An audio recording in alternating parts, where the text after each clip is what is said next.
Hello students, good morning. 12th biology class में आप सभी का स्वागत है। पिछले वीडियो में हमने लेसन नंबर 2 के अंतर्गत पुष्पी पादपों में लैंगिक जनन के अंतर्गत पुष्प की संरचना के बारे में अध्ययन किया था। आज इस वीडियो में हम पुंकेसर की संरचना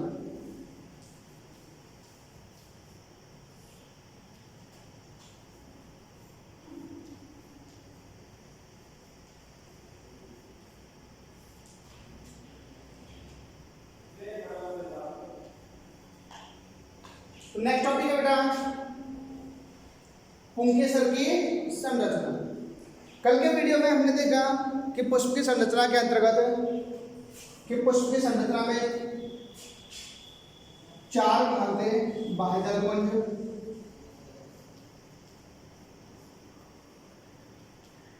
सेकेंड दलपुंज,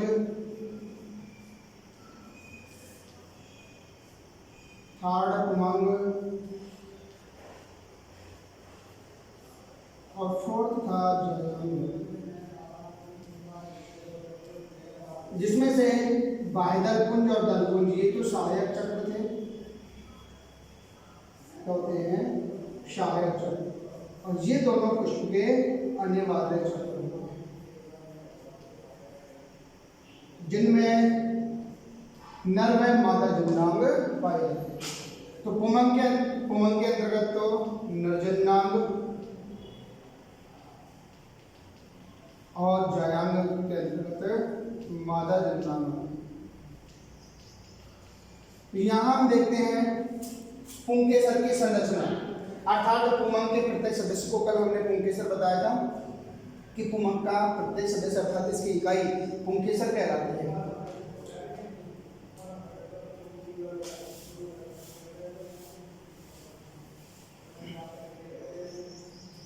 तो पुंकेसर पुष्प में नर जननांग का प्रतिनिधित्व करता है। तो यह पुष्प का नर जननांग।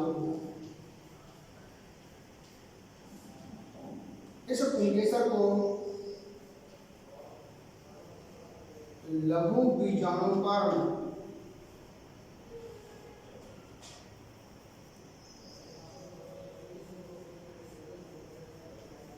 के समान माना जाता है।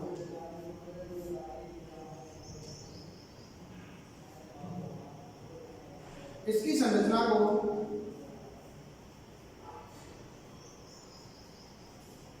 तीन भागों में बांटा गया है।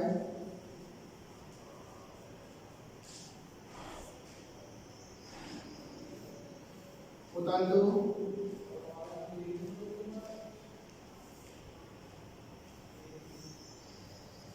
योजी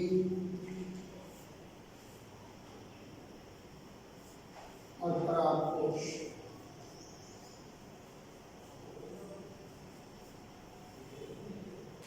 इसके 3 भाग हैं, उतंतु, योजी और परागकोश।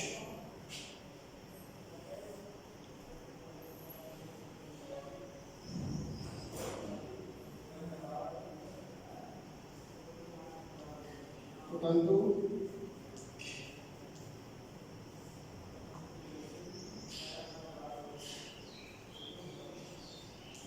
परागकोश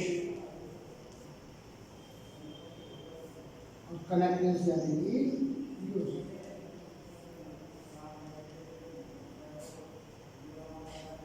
यह है बेटा पुंकेसर।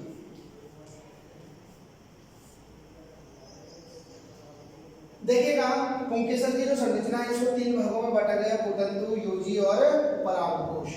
पुतंतु की बात करें तो यह लंबी, पतली, धार्यनुमा तथा बंध्य संरचना होती है, जो कि इस परागकोश को किससे जोड़ती है बेटा? पुष्पासन से जोड़ने का कार्य करती है। कभी कभी यह इस परागकोश को दलों से जोड़ने का कार्य भी करती है। तो जो परागकोश है इस पुतंतु के द्वारा पुष्पासन से या दलों से जुड़े हुए रहते हैं। सेकंड है योजी। योजी भी एक बंध्य संयोजी संरचना होती है। ये कैसी होती है बेटा? बंध्य अर्थात स्टेराइल होती है। बंध्य संयोजी संरचना होती है, जो कि परागकोश की दोनों पालियों को, इन दोनों लोब्स यानी पालियों को आपस में जोड़ने का कार्य करती है। नेक्स्ट है थर्ड परागकोश।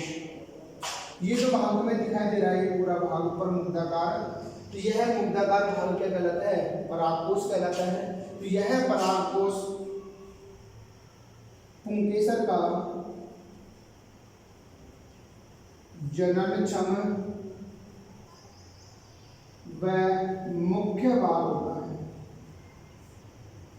कैसा होता है बेटा? ये जननक्षम होता है और यानी फर्टाइल, और मुख्य भाग होता है, मेन पार्ट होता है। इस पुंकेसर की संरचना में दो पालियां पाई जाती हैं।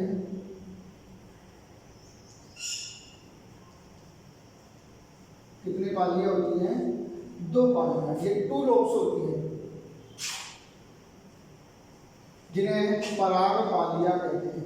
क्या कहते हैं इनको? पराग पालियां।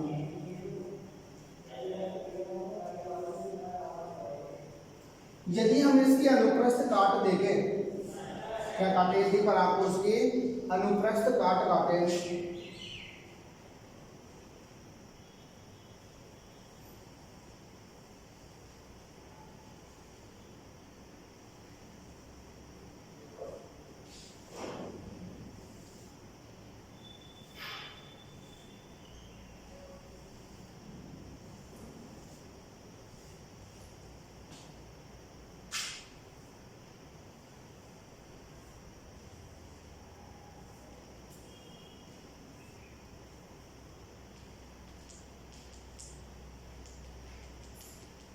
परागकोश के अनुप्रस्थ काट में परागकोश के चारों कोनों पर 1, 2, 3 और ये 4, इन चारों कोनों पर 4 लघु बीजाणुधानी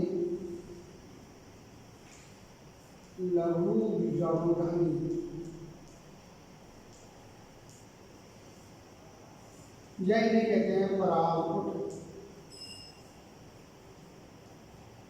पाए जाते हैं।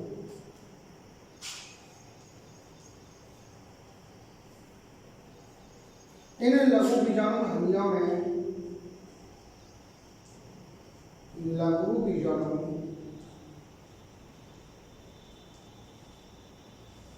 मात्र कोशिकाएं पाई जाती हैं,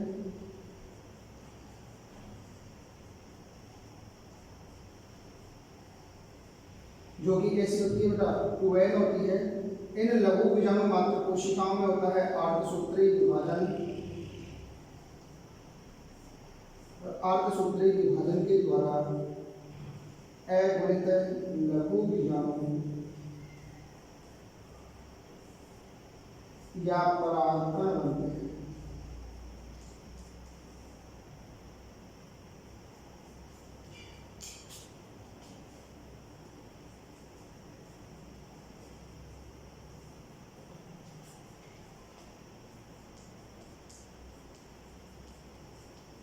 देखिएगा, परागकोश के यदि अनुप्रस्थ काटे तो इस तरह का दिखाई देगा। अर्थात परागकोश के जो चारों कोने हैं, तो द्विपालिक परागकोश की हम बात कर रहे हैं, दो पालियां होती हैं।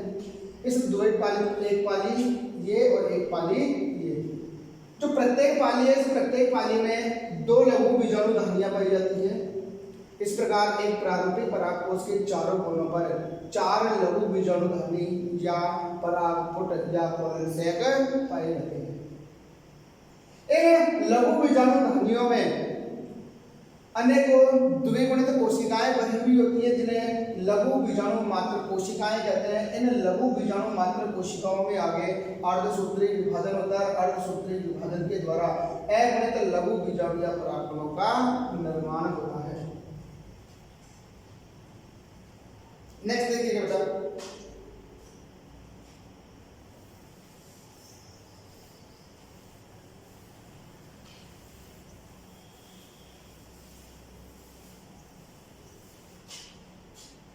इसे परागकोश के चारों कोनों पर क्या होती है बेटा? 4 लघु बीजाणुधानियां होती है। तो नेक्स्ट टॉपिक है लघु बीजाणुधानी की संरचना।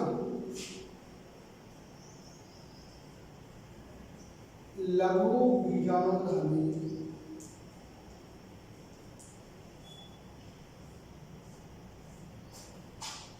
की संरचना।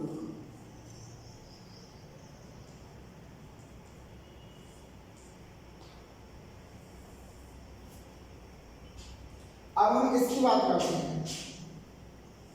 ये एक लघु बीजाणुधानी है, इसकी स्ट्रक्चर किस प्रकार की होगी?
देखिएगा इस लघु बीजाणुधानी की संरचना में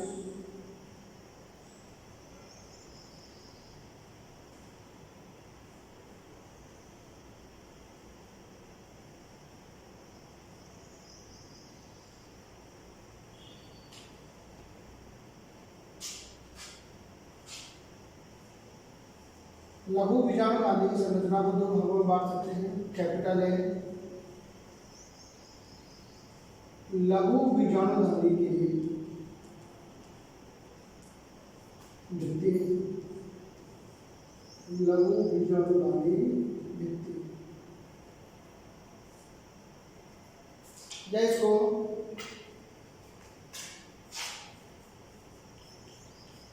परागधानी भित्ति भी कह देते हैं।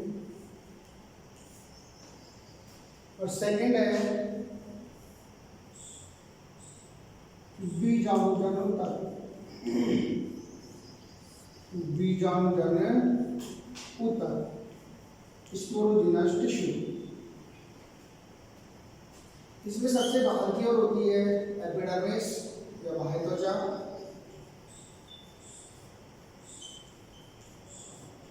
या इसको बोलते हैं एपिडर्मिस। एपिडर्मिस के नीचे सेकेंड अंतःस्थिसियम,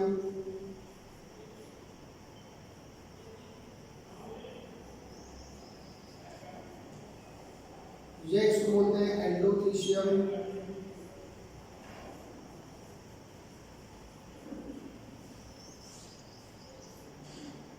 थर्ड तीसरी लेयर होती है बेटा मध्य परत,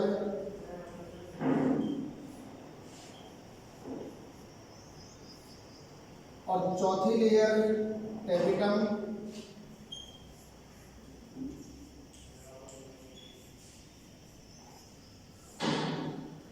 और टेपिटम के भीतर होता है बीजाणुजन्य ऊतक।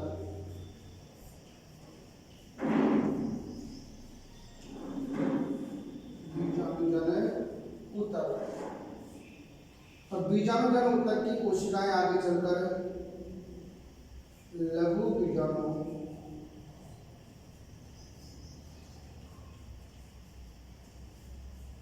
मात्र कोशिका के रूप में कार्य करती है।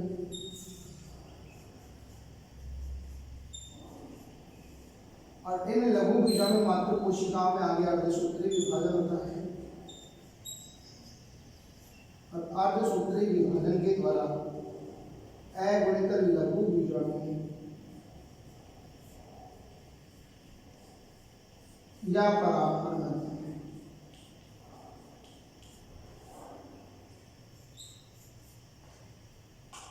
देखिएगा इस लघु बीजाणु धानी की संरचना को, यानी कि इस एक स्ट्रक्चर, इसकी संरचना को दो भागों में बांट दिया, लघु बीजाणु धानी भित्ति और सेकंड है बीजाणुजन्य ऊतक। फर्स्ट देखते हैं लघु बीजाणु धानी भित्ति की। तो यह लघु बीजाणु धानी की जो भित्ति है, ये एक लघु बीजाणु धानी है, इसकी ये वाल, इसकी बात कर रहे हैं, ये बाहरी आउटर लेयर। तो इस लघु बीजाणु धानी की भित्ति को बाहर से भीतर की ओर, इस तरह बाहर से भीतर की ओर चार भागों में बांटा गया है। फर्स्ट है बाह्य त्वचा या एपिडर्मिस। बाह्य त्वचा की यदि बात करें तो यह सबसे बाहर की ओर, जो लघु बीजाणु धानी की भित्ति है उसमें सबसे बाहर की ओर उपस्थित एक कोशिकीय मोटी परत होती है, जो कि आंतरिक परतों की सुरक्षा करने का कार्य करती है। इसकी कोशिकाओं में हमेशा अपनत्तिक विभाजन होते हैं, और इन अपनत्तिक विभाजनों के फलस्वरूप यह आंतरिक ऊतकों की वृद्धि के साथ में अपने आप को सामंजस्य में बनाए रखती है। सेकेंड है बेटा एंडोथीसियम या अंतःस्थिसियम। यह बाह्य त्वचा के नीचे की ओर उपस्थित एक कोशिकीय मोटी परत होती है। इसकी कोशिकाओं में अल्फा सेलुलोज का, किसका बेटा अल्फा सेलुलोज, इस अल्फा सेलुलोज का कैपिटल यू आकार का स्थूलन पाया जाता है। क्या मिलता है? अल्फा सेलुलोज का कैपिटल यू आकार का स्थूलन पाया जाता है, जो जिसके कारण इस अंतःस्थिसियम परत की जो प्रकृति है वो कैसी हो जाती है? आर्द्रताग्राही। कैसे प्रकृति हो जाती है इसकी बेटा? आर्द्रताग्राही प्रकृति हो जाती है। और इसी आर्द्रताग्राही प्रकृति के कारण जो अंतःस्थिसियम परत है यह पराग कोश के स्फुटन में सहायता करती है, क्योंकि इससे जुड़ी हुई होती है स्ट्रोमियम कोशिकाएं। ये जो कोशिकाएं दिख रही है तुम्हें, ये है बेटा स्ट्रोमियम कोशिकाएं।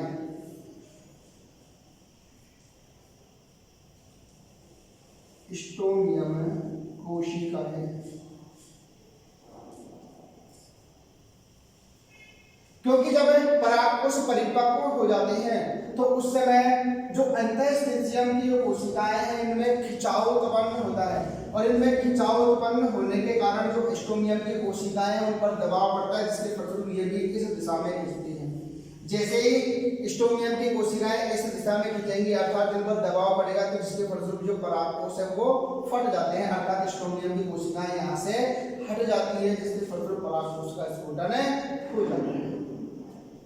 अर्थात प्रश्न पूछा जाता है कई बार कि लघु बीजाणु धानी की वृद्धि में कौन सी परत है, लघु बीजाणु धानी की वृद्धि की कौन सी परत परागकोश के स्फुटन में सहायता करती है, तो कौन सी करती है बेटा, एंडोथीसियम। नेक्स्ट है थर्ड परत, तीसरी परत है मध्य परत। तो मध्य परत जो होती है वो एंडोथीसियम के नीचे या भीतर की ओर उपस्थित होती है। तो मध्य परत एंडोथीसियम के जस्ट भीतर की ओर उपस्थित है, 1 से 3 कोशिकीय मोटी होती है। कितनी होती है, 1 से 3 कोशिकीय मोटी होती है, तथा इसकी जो कोशिकाएं हैं वो चपटी होती है। कैसे होती है, चपटी। कभी कभी इसकी कोशिकाओं में स्टार्च का संचय भी पाया जाता है, जिसके फलस्वरूप ये कभी कभी पोषण प्रदान करने का कार्य भी करती है। और चौथी परत है बेटा टेपिटम। कौन सी, टेपिटम। तो तुम्हें ये चारों तरफ दिखाई दे रही है, ये कौन सी परत है, टेपिटम। ठीक है, तो यह लघु बीजाणु धानी में लघु बीजाणु मात्र कोशिकाओं को या लघु बीजाणु जनित ऊतक को चारों ओर से घेरे हुए उपस्थित एकल कोशिकाओं की परत होती है। अर्थात ये कैसे होती है, एक कोशिकीय मोटी परत होती है, जो कि किसे घेरी रहती है बेटा, बीजाणु जनित ऊतक या लघु बीजाणु मात्र कोशिकाओं। ये जो टेपिटम है ये पोषक ऊतक होता है, यही कहें कि लघु बीजाणु धानी की पोषक परत होती है, जो कि विकसित हो रहे या विकासशील परागकणों को पोषण प्रदान करने का कार्य करती है। ये जो टेपिटम है वो 2 प्रकार की होती है।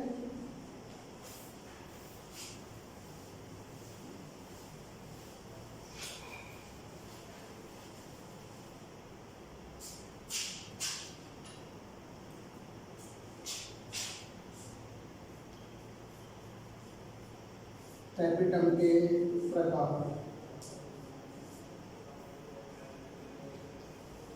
टेपिटम 2 प्रकार की होती है, 2 टाइप से, 2 प्रकार है इसके। एक तो अमीबीय टेपिटम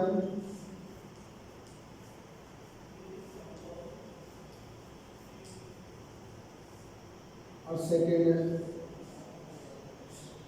ग्रंथिल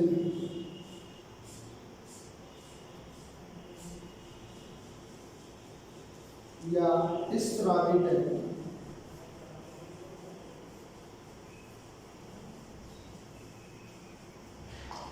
बात करें अमीबीय टेपिटम की, तो इस प्रकार के टेपिटम कोशिकाएं लघु बीजाणुओं के निर्माण के समय, लघु बीजाणु मात्र कोशिकाओं के निर्माण के समय जो कोशिकाएं हैं टेपिटम सेल्स की कोशिका वृद्धि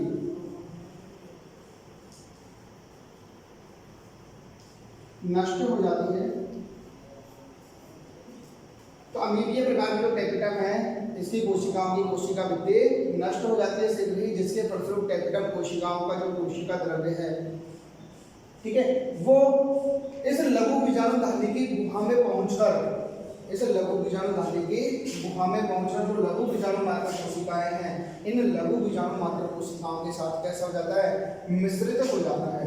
ठीक है, और मिश्रित होकर किसका निर्माण करता है बेटा, पेरिप्लाज्मोडियम का।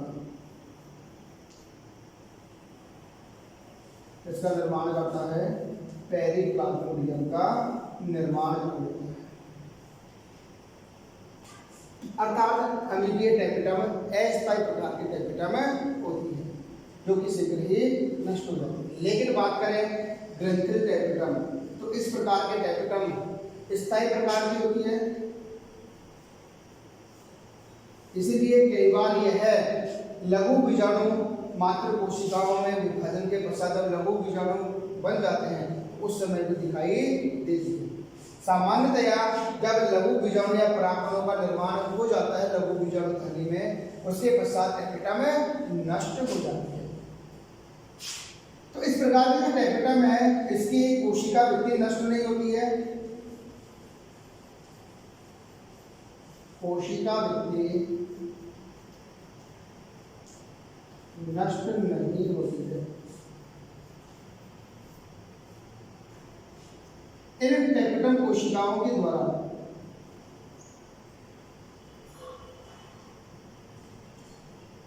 इन टेपिटम कोशिकाओं में कुछ लिपिड प्रकृति की संरचनाएं होती हैं जिन्हें प्रोयूबिस्काय कहते हैं। क्या कहते हैं? प्रोयूबिस्काय कहते हैं। ये प्रोयूबिस्काय टेपिटम कोशिकाओं के द्वारा स्रावित स्पोरोपोलेनिन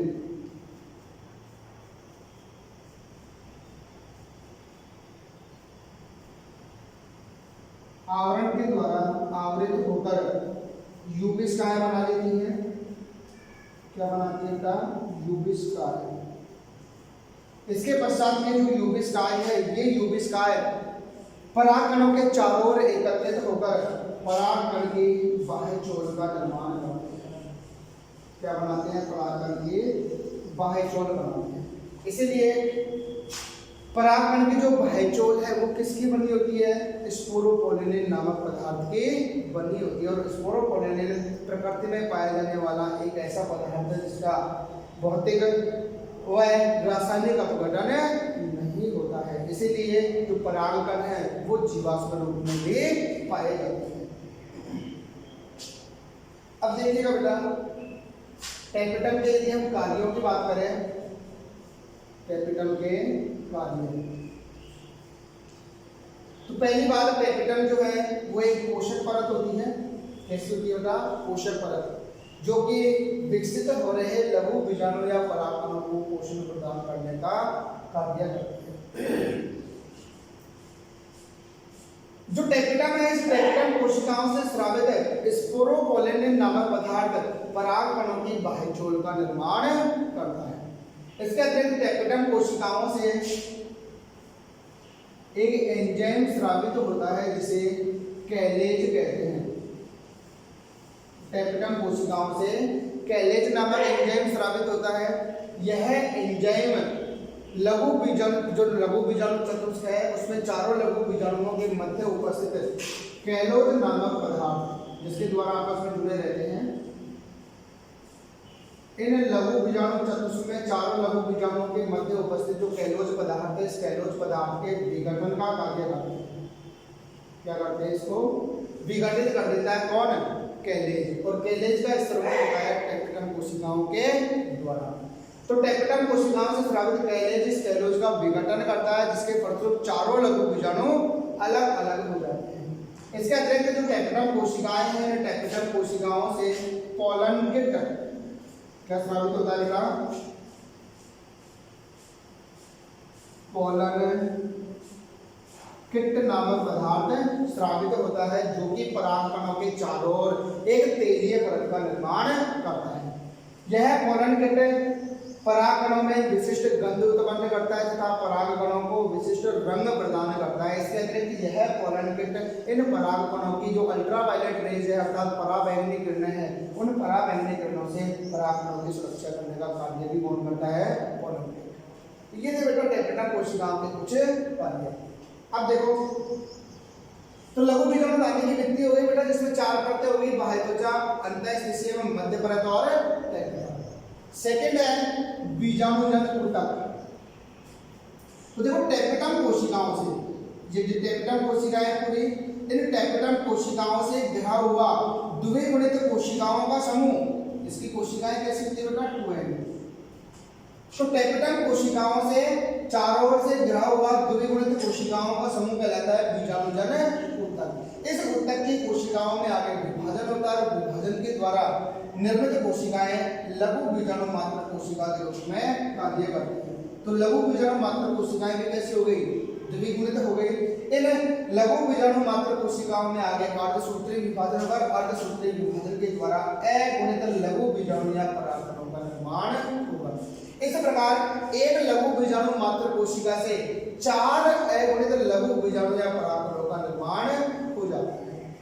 तो इस प्रकार निर्मित चारों लघु बीजाणु आपस में जुड़े हुए होते हैं, जिन्हें लघु बीजाणु चतुष्क कहते हैं। क्या कहते हैं उन्हें? लघु बीजाणु चतुष्क।